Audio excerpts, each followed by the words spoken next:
हम लोग पिछले क्लास में पढ़ चुके थे कि सभी भिन्न परिमेय संख्या होती है।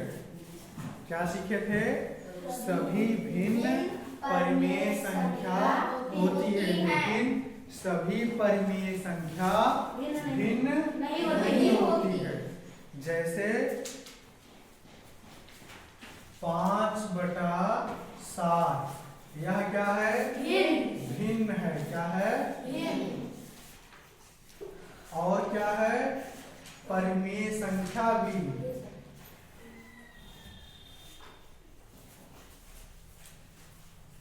परिमेय संख्या भी है।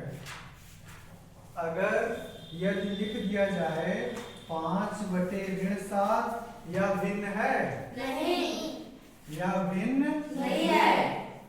भिन्न क्यों नहीं है? भिन्न ऋणात्मक नहीं होता है। और परिमेय संख्या है कि नहीं?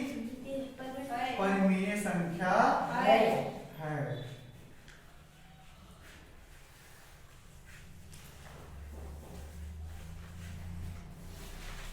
अब परिमेय संख्या क्यों है? परिमेय संख्या क्यों है? क्योंकि अंश बटा हर के रूप में लिखा गया है। अंश बटा हर के रूप में लिखा गया है और ना अंश बटा हर के रूप में लिखा गया है और हर शून्य के बराबर नहीं है। यदि कह दिया जाए कि 0/7 क्या यह परिमेय संख्या है? परिमेय संख्या होगी। क्या है? परिमेय संख्या है। बिल्कुल।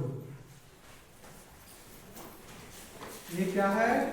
परिमेय संख्या है, क्योंकि 7 क्या है? शून्य के बराबर नहीं है। 7 क्या है? शून्य के बराबर नहीं है। परिमेय संख्या की अब हम लोग परिभाषा लिखेंगे। क्या लिखेंगे? परिमेय संख्या की परिभाषा।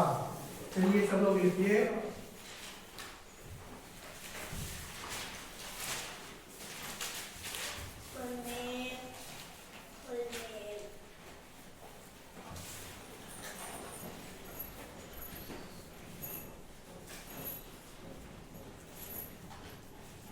वह संख्या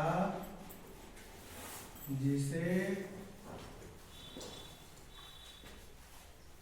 अंश और हर के रूप में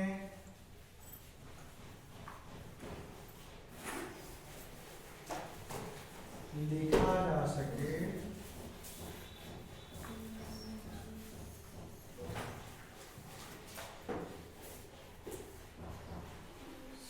तथा हर शून्य ना हो, परिमेय संख्या कहलाती है।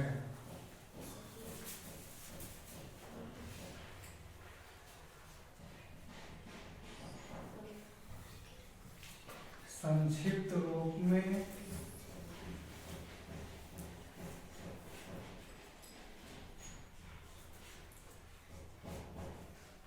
3/q ना comma q is not equal to 0।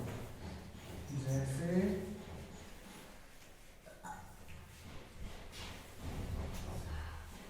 5/7, 4/9, 3/6, 7/5। ये क्या है? सभी की सभी क्या है? परिमेय संख्या है।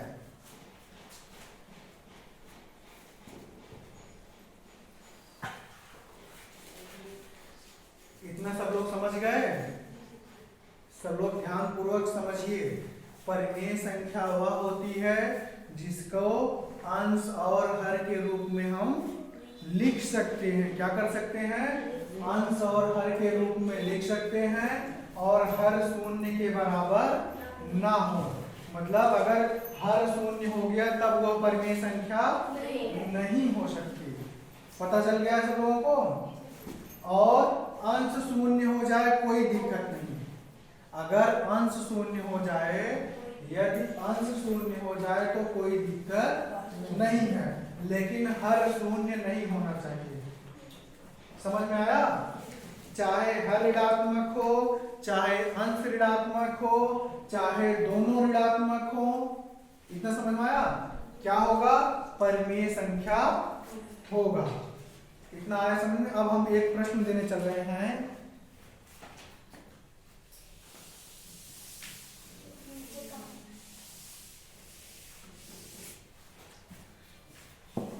ध्यान पूर्वक देखते रहिए सब लोग। अब प्रश्न यह है हमारे पास कि 4 परिमेय संख्या लिखिए जिसका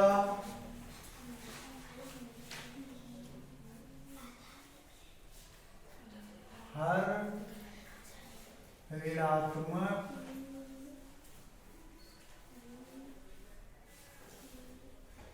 हो। सभी लोग सीख चुके होंगे ना? हर 4 परिमेय संख्या लिखना है जिनका हर क्या हो? ऋणात्मक हो। तब कैसे लिखेंगे? कोई भी परिमेय संख्या लिखेंगे 5/9 और हर में क्या लगा दिए? ऋण। फिर कोई भी परिमेय संख्या लिखे और हर में क्या लिख दिए? ऋण। कोई भी परिमेय संख्या लिखे और फिर हर में क्या लिख दिए? ऋण। लिखना आ गया? कोई भी किसी भी परिमेय संख्या को लिखिए और हर में क्या लिख दीजिए? ऋणात्मक चिन्ह लगा दीजिए। अगर फिर प्रश्न में यदि पूछ लिया जाए यहाँ पर 4 परिमेय संख्या लिखिए जिनका अंश, यहाँ पर हर की जगह पे क्या हो जाए? अंश। अंश क्या हो? धनात्मक हो। क्या हो? अंश धनात्मक हो। तब भी ऐसे ही लिखेंगे ना? अंश धनात्मक रहेगा और हर जो है ऋणात्मक रहेगा। यदि प्रश्न में फिर पूछ लिया जाए, सब लोग ध्यान पूर्वक सुनते भी रहिए। प्रश्न में पूछ लिया जाए 4 परिमेय संख्या लिखिए जिसका अंश ऋणात्मक हो। अंश ऋणात्मक मतलब क्या कार्य करना है? कि अंश को ऋणात्मक बनाना है और हर को धनात्मक बनाना है। सब लोगों को समझ में आ गया? अब फिर एक प्रश्न और बन सकता है, कौन सा? ऐसे 4 परिमेय संख्या लिखिए जिनका हर भी ऋणात्मक हो और अंश भी ऋणात्मक हो। तो सब लोग अपने मन से प्रश्न बनाएंगे, क्लास वर्क नहीं होमवर्क है। अपने मन से प्रश्न बनाएंगे और उसका उत्तर लिखेंगे। ठीक? सभी लोग कर लेंगे ना? प्रश्न में सब कुछ हो ही रहेगा। यहाँ पर सिर्फ हर की जगह पे क्या लिखना होगा? अंश। और यहाँ पे क्या लिखना होगा? तीसरे प्रश्न में अंश और हर ऋणात्मक, दोनों ऋणात्मक।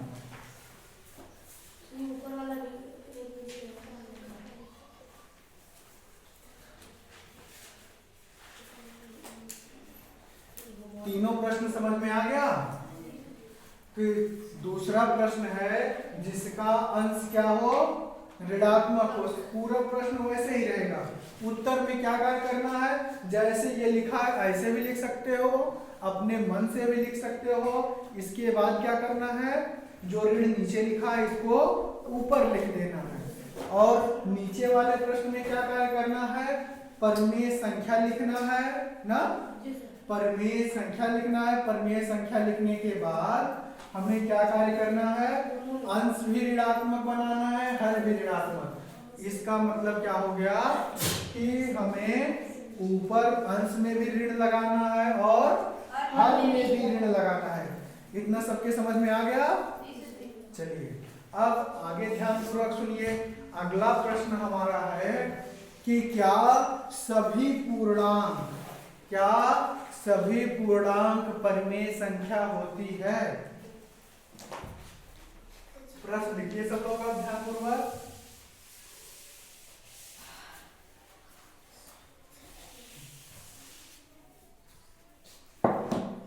प्रश्न है क्या सभी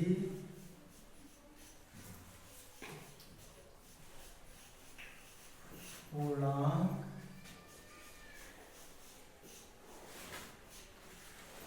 परिमेय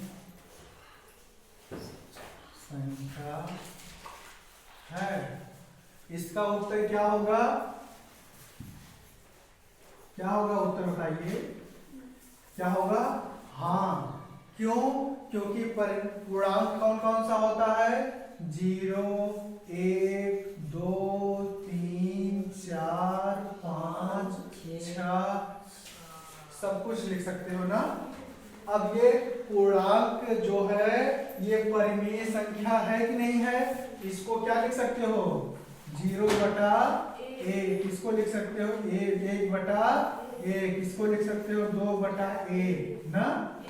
4/1, 5/1, 6/1। ऐसे ही सभी को लिखा जा सकता है ना। तो देखिए अंश और हर के रूप में हो गया। पहले क्या था? ये पूर्णांक था। 0, 1, 2, 3, 4, 5, 6 क्या था? पूर्णांक था। उसको उन सभी को हमने 1 से क्या कार्य किया? 1 से भाग दे दिया ना। 1 से भाग देने पर वह परिमेय संख्या बन गया। और परिमेय संख्या का हर शून्य नहीं है। अंश शून्य हो सकता है लेकिन हर शून्य नहीं होना चाहिए। इतना सभी को पता चल गया? चलिए यहां पर लिख सकते हो जैसे। ठीक।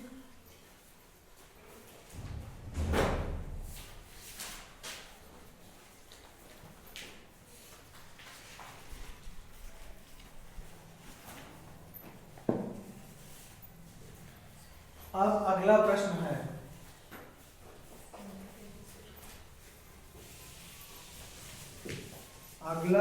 है आपको इनमें से परिमेय संख्या छांटना है। प्रश्न है 5वां। 7/5, 9/4, ऋण 4/7 और ऋण 9/5। इनमें से परिमेय संख्या कौन कौन सी है? सभी परिमेय संख्या है। यह भी परिमेय संख्या है ना। यह भी।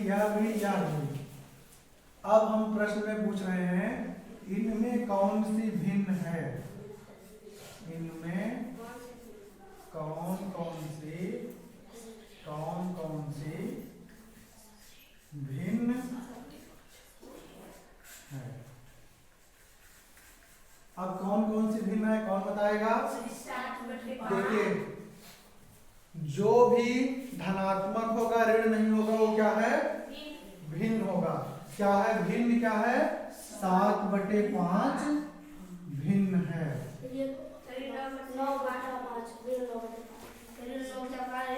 देखिए ये भी भिन्न नहीं है, यह भी भिन्न नहीं है और यह भी भिन्न नहीं है, लेकिन इसे भिन्न बनाया जा सकता है ना। ध्यानपूर्वक देखिए, यहाँ लिखिए ऋण 9/5 भिन्न नहीं है। लिखिए सब लोग, भिन्न क्या है? भिन्न नहीं है, लेकिन अंश और हर में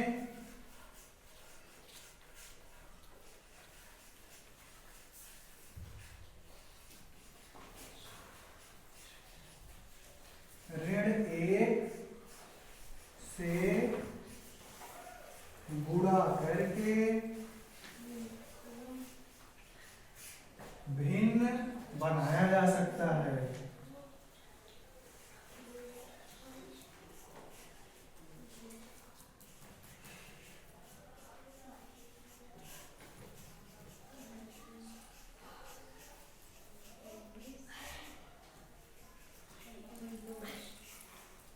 ठीक, इतना समझ में आ गया कि जो प्रश्न दिया गया है ये तो भिन्न है, परिमेय संख्या सभी है। क्यों? क्योंकि अंश और हर के रूप में है और हर शून्य नहीं है। और यह एक भिन्न है। भिन्न क्यों है? क्योंकि अंश बटे हर के रूप में है और कोई भी ऋणात्मक नहीं है। देखिए इस आगे ऋण 9 बटा ऋण 5 ना, ऋण 9 बटा ऋण 5 क्या है? दोनों ऋणात्मक है। अब दोनों को हमने क्या कार्य किया ना, ऊपर भी ऋण 1 का गुणा कर दिए और नीचे भी ऋण 1 का गुणा कर दिए। अब कितना हो गया ये? 9 बटे 5। अब यह क्या हो जाएगा? भिन्न है। कितना आ गया समझ में? अगर दोनों में ऋण रहेगा तो वह भिन्न नहीं होगा, लेकिन अगर अंश और हर दोनों में ऋणात्मक है तो उसे हम क्या कार्य कर सकते हैं? उन्हें हम भिन्न बना सकते हैं। कैसे? ऋण 1 से अंश में गुणा कर दें और ऋण 1 से हर में गुणा कर दें तो वह भिन्न बन जाएगा। अगला प्रश्न,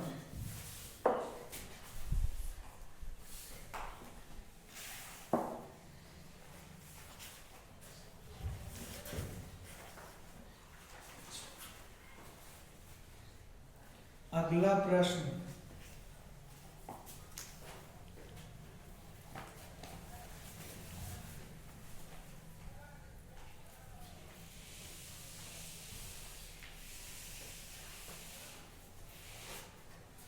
अगला प्रश्न हम लोगों का है, ध्यान पूर्वक सुनिएगा सब लोग, कि जितना भिन्न होता है ना, ध्यान पूर्वक सुनिए, जितने भी भिन्न होते हैं, जितने भी पूर्णांक होते हैं ना, जितने भी भिन्न होते हैं, जितने भी पूर्णांक होते हैं, सभी जो है परिमेय संख्या होती है।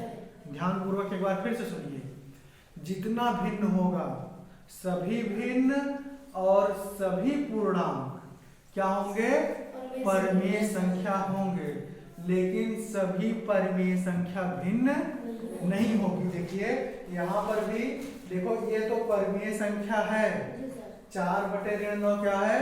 परिमेय संख्या है, लेकिन भिन्न नहीं है। क्यों नहीं है? क्योंकि ऋणात्मक है। और पूर्णांक क्यों नहीं है? क्योंकि ये पूरा पूरा अंक नहीं है, टुकड़े में है ना, टुकड़े में रहेगा तो पूर्णांक नहीं होगा। इतना बात समझ में आ गया? अब ध्यान पूर्वक देखिए, एक ही ना, एक परिमेय संख्या को कई रूप में लिख सकते हैं। प्रश्न में लिख दें, एक परिमेय संख्या को कितने रूप में लिख सकते हैं?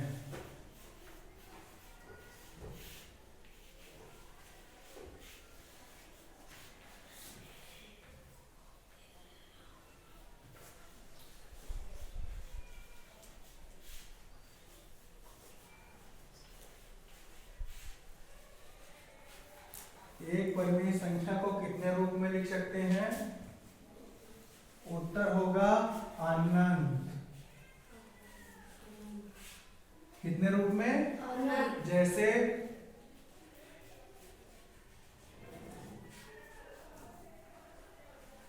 अब हम लोग लिख रहे हैं 5 बटे 7। 5 बटे 7 हमने लिख दिया। 5 बटे 7 के और क्या क्या रूप हो सकते हैं ना? इसको और क्या लिख सकते हो? 10 बटे 14। इसको लिख सकते हैं 15 बटे 21। इसको लिख सकते हैं 20 बटा 28। मतलब ऐसे कितने रूपों में लिखा जा सकता है? गिनती ही नहीं। क्या कार्य किए हैं? ऊपर जितने से गुणा, नीचे भी उतने से गुणा। अंश में अगर 2 का गुणा हो रहा है तो हर में भी 2 का गुणा, अगर अंश में 4 का गुणा तो हर में भी 4 का गुणा।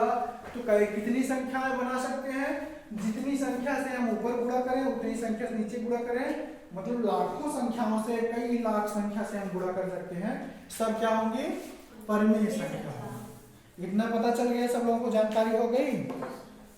चलिए अब इसे एक नाम और भी दे सकते हैं, समतुल्यता। क्या कह सकते हैं? समतुल्यता। समतुल्यता का अर्थ होता है यह और यह सब क्या है? एक बराबर है। बराबर है कि नहीं? क्यों बराबर है? क्योंकि अगर हम हल करेंगे इसे तो 2 से भाग देंगे, 2 पंचे 10, 2 सत्ते, देखिए 5/7 आया कि नहीं आया? 5/7 आया। इसका मतलब क्या है? समतुल्य है, एक दूसरे के बराबर है। इतना समझ में आ गया। अब आगे हम लोग फिर आगे सीखते हैं।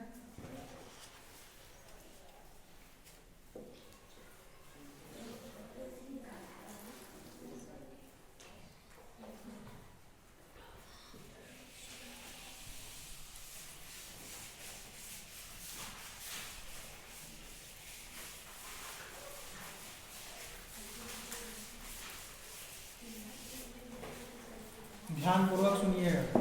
चलिए सब लोग जल्दी से बताइए, समतुल्य भिन्न बताना है। 5/12 बराबर बॉक्स में 36 बराबर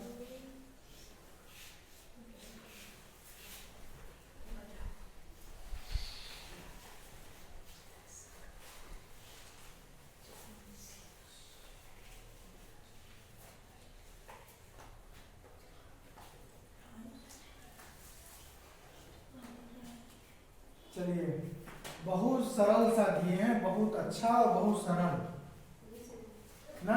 अगर दिमाग लगा पाएगा तो उत्तर भी इसमें छिपा हुआ है। पहले वाले में क्या भरेंगे? 15। Very good. और दूसरे वाले में क्या भरेंगे? 20। यहाँ पे उत्तर दे दिए। क्या भरना है? 20। इसी को उठा के यहाँ लिखना है। 48 लिखा है, क्या लिखना है? 20। मजा आया कुछ? चलिए सब लोग धीरे धीरे सीख रहे हैं, बहुत अच्छी बात है। यही 1-2 पार्ट थोड़ा सा कठिन है ना, जो समझने वाला है। उसके बाद आप लोगों को गणित एकदम अच्छे से आएगा। अगर यह गणित सीख लिए तो आपको